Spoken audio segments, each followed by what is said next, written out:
ভালো।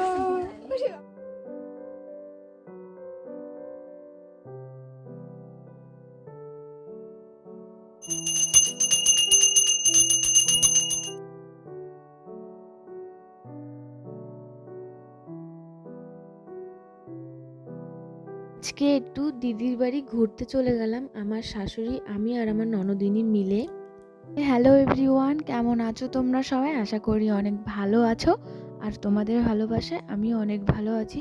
তো এখন ব্লগগুলো আমি ডেলি ডেলি দিতে পারছি না, কিছু কারণ আছে, সেই কারণে।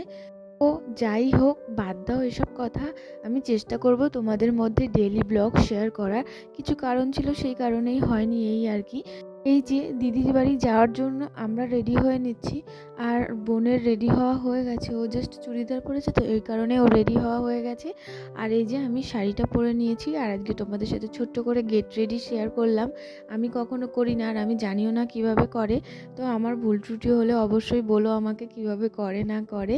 তো যাই হোক, এই যে দেখো, এখানে আমি কালকে কানের খুলে রেখেছিলাম, মানে গুজির কানের পরে আমি শুতে পারি না, তো সেই কারণে। আর এই যে এখন দিদির বাড়ি যাওয়ার আগে কানেরটা পরে নিচ্ছি। আর ওইখানে মা ওরাও রেডি হবে, সে কারণে মারাও শাড়ি টাড়ি বের করছে। আর হুট করে প্ল্যানিং হয়েছে দিদির বাড়িতে যাওয়ার, সেই কারণে এই যে দিদির বাড়িতে যাচ্ছি। না না, সেরকম কোনো ব্যাপার না, ব্যাপারটা হচ্ছে দিদি নিমন্ত্রণ করেছে, পুরবি এসেছে বাড়িতে, সেই কারণে। আর দিদিও অনেক দিন ধরে বলছিল যাওয়ার কথা, আমরা যাব যাব করে যাওয়া হয় না, সেই কারণেই আর কি। আর আজকে দিদিও ফোন করেছে, সেই কারণে সবাই মিলে আজকে যাচ্ছি দিদিদের বাড়িতে, দুপুরবেলা কিছু খাওয়া দাওয়া করব। দিদিরা হচ্ছে নিরামিষ খায়, আর নিরামিষগুলো খেতে যে এত ভালো লাগে বলে বোঝানো যায় না। দিদি সবসময় বলে যে তোমাদের নিমন্ত্রণ করেছি, নিরামিষ খাওয়াচ্ছি। সত্যি বলছি, ওই বাড়িতে ঢোকার পর আমাদেরও এরকম কোনো ভাবনা চিন্তা হয় না যে আমরা নিরামিষ খেতে যাচ্ছি, এরকম হ্যান ত্যান ওরকম কোনো কিছু মনে হয় না। খুব ভালো করে আমরা খাই, আরও এত টেস্টি হয় দিদির তরকারিগুলো, সত্যি আরও ভালো লাগে খেতে। তো দেখো, কথা বলতে বলতে আমরা বাড়ি থেকে বেরিয়ে গেছি, মাঝ রাস্তায় চলে এসেছি। এরপর দিদি বাড়ি চলে যাব। আর এইখানটায় হাসার কারণ একটাই, পেছনে একটা বাইক আসছিল, আর আমি ক্যামেরাটা ধরে রয়েছি বলে উনি না আমার দিকে তাকিয়েই ছিল, সেই কারণে মাকে বলছিলাম দেখো মা, উনি তাকিয়েছিল, আর এই হাসি। আর এই যে দেখো, এখানকার মানে আমাদের এখানকার জিওর টাওয়ার আর কি, তো আমাদের বাড়ি থেকে বেশি দূরে না, কাছেই, সেটাই দেখাচ্ছিলাম। তাও আমাদের মাঝে মাঝে নেটওয়ার্কের প্রবলেম হয়, অতটাও হয় না, কাছেই তো অনেকটা, সেই কারণে আমাদের ওই বাড়িতে গেলে প্রচুর নেটওয়ার্কের প্রবলেম হয়। আর এই যে দেখো, এখানে এসে পড়েছি, আর ও আমাকে দেখে কীরকম লাফিয়ে আমার কাছে চলে এসেছে।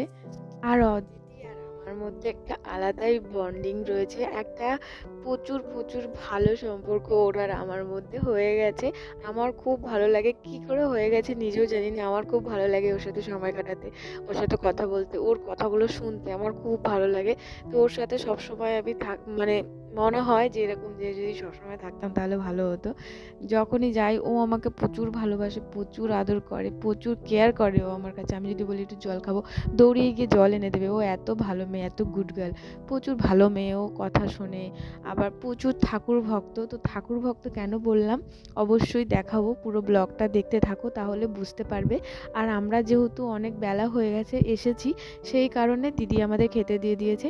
আর এই যে আমরা এখন খেতে বসে পড়েছি, আর দিদি প্রথমে বেগনি দিয়ে দিল, আর বেগনিগুলো এত টেস্ট হয়েছে, দিদিকে বলছিলাম যে আর আধ ঘন্টা আগে আসলে হয়তো আরও কচমচা বেগনিগুলো পেতাম, এখন হালকা নরম হয়ে গেছে, তাতেই এত টেস্ট হচ্ছে। যদি পুরো গরম গরম পেতাম তাহলে আর কতই না টেস্ট লাগতো।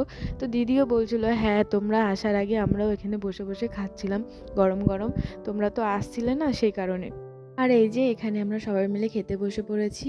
আর আজকে রান্না করেছে দিদি বেগনি ভাজা, তারপর বাঁধাকপি ছোলা দিয়ে অনেকটা সবজি দিয়েছে, ওর মধ্যে মূলো, তারপর ছিম, এইসব দিয়ে একটা বাঁধাকপি সুন্দর করে করেছে। আর করেছে আলু দিয়ে বাদাম বাটা দিয়ে ঝাল, আর করেছে পনিরের তরকারি। তো নিরামিষ পনিরের তরকারি করেছে। আর এত সুন্দর হয় দিদির হাতে তরকারিগুলো, সত্যি বলছি খুব ভালো লাগে খেতে। আমি মোটেও দিদির মন রাখার জন্য বলছি না, রিয়েলেই বলছি, প্রচুর ভালো লাগে খেতে। আর দেখো, আমরা এখানে খাওয়া দাওয়া করে নিচ্ছি, আর প্রচুর আনন্দ করছি, প্রচুর এনজয় করতে করতে খাওয়া দাওয়া করে নিচ্ছি। আর এই যে এটা হচ্ছে আমার ননদিনী, আর ওই যে অদিতি, আর এই যে দিদি ভাই তরকারি দিয়ে গেল, পনিরের তরকারি, আর পাশে আমার শাশুড়ি বসে রয়েছে। তো ওদের আগেই খাওয়া হয়ে গেছে, যেহেতু আমরা অনেক বেলা করে গেছি সেই কারণে ওরা খেয়ে নিয়েছে। তাই ওরা বলছিল যে আমাদের খাওয়া হয়ে গেছে।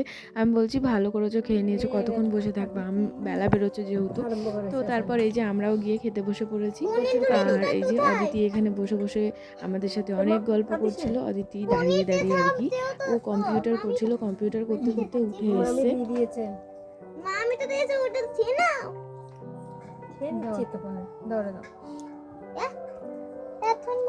নিয়েছি ভাত আনিস না, বলগে ভাত খাওয়া না না না না, আর এমনি বেশি হয়ে গেছে।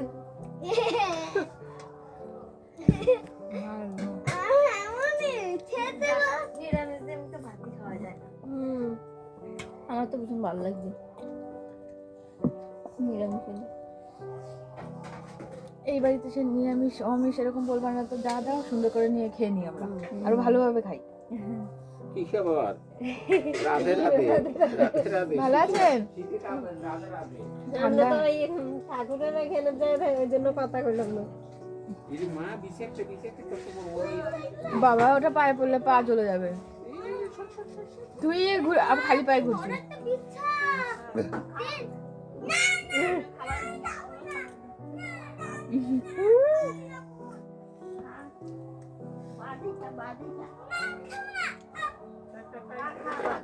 ওটা পায়ে পড়লে কিন্তু পা চুলকিয়ে একদম পাশে উঠে যায়। জুতোতে যেন না লাগে মনে হয়।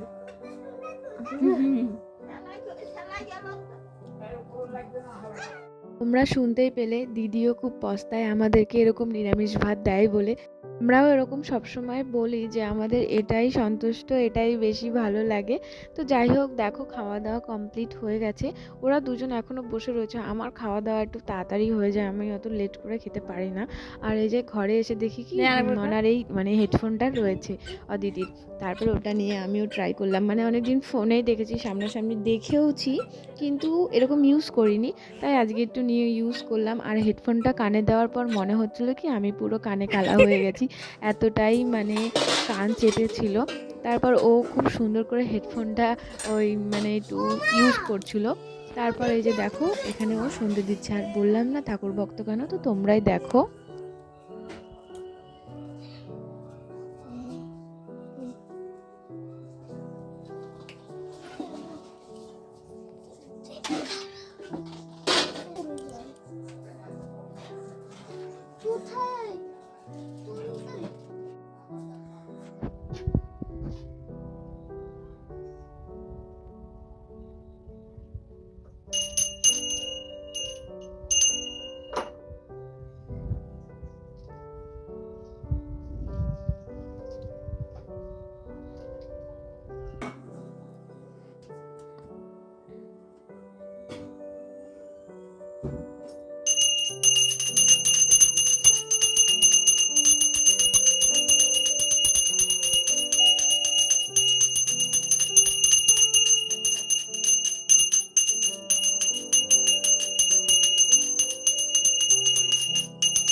কত বড় হয়ে গেছে, কি সুন্দর করে সন্ধে দিচ্ছে।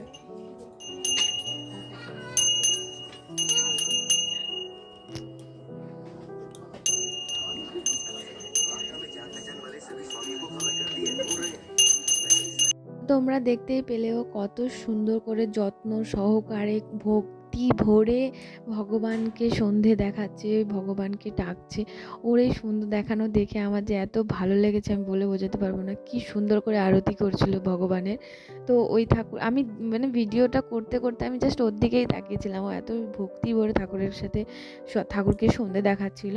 তারপর ওই দিকে ওই ঠাকুর ঘর থেকে দেখিয়ে এই ঘরে আসলো, এই ঘরেও দেখালো। তারপর আশেপাশে সব দেখিয়ে আর আমরা না এখানে মুভি দেখছিলাম, তো ও সন্ধে দিচ্ছিল বলে আমরা উঠে গিয়ে ও সন্ধে দেওয়া দেখছিলাম। তো তারপর এখানে আমরা মুভি দেখতে দেখতে আর কি দিদি আবার পিঠে বানিয়ে দিয়েছে, তো পিঠে খাচ্ছিলাম। তো ভীষণ মানে আদর আপ্যায়ন। আর যেহেতু আমার শাশুড়ি, আমি আর ননদ এসেছিলাম, তো আমার শাশুড়ি চলে গেছে আর আমরা দুজন আজকে রাতটা এখানেই থেকে গেছি। তো রাতে এখানে ছিলাম। তারপর এই যে এটা হচ্ছে তার পরের দিন সকালবেলা। এখন আমাদের বাড়ি যাওয়ার কথা ছিল। তারপর দিদি বলছে সকালের ভাত টাত খেয়ে যেও, তো তার জন্য সকালবেলা চা দিয়ে দিয়েছে। দেখো কত সুন্দর করে চা দিয়েছে, আর চাটা না সত্যিই খুব ভালো হয়েছে। আর পাশ থেকে অদিতি বলছে চা হয়নি ভালো, এরকম বলছিল। আমি বলছি কোথায় ভালো হয়নি, ভালোই তো হয়েছে। তারপর এই যে আমার ননদিনী চলে এসেছে, চাইনিজ হয়ে গেছে, ওর চোখ টোক ফুলে গেছে, তাই বলছে আমাকে জাপানিজ লাগছে। তারপর তারপর এই যে আমরা চা আর পরে ভাত টাত খেয়ে তারপর বাড়ি চলে এসেছিলাম। আর ভিডিওটা এখানেই শেষ করেছি। কেমন লাগলো প্রথম থেকে শেষ পর্যন্ত ভিডিওটা অবশ্যই বলো। তো ভালো থেকো, আবার চলে আসবো সামনে একটা ভিডিও নিয়ে।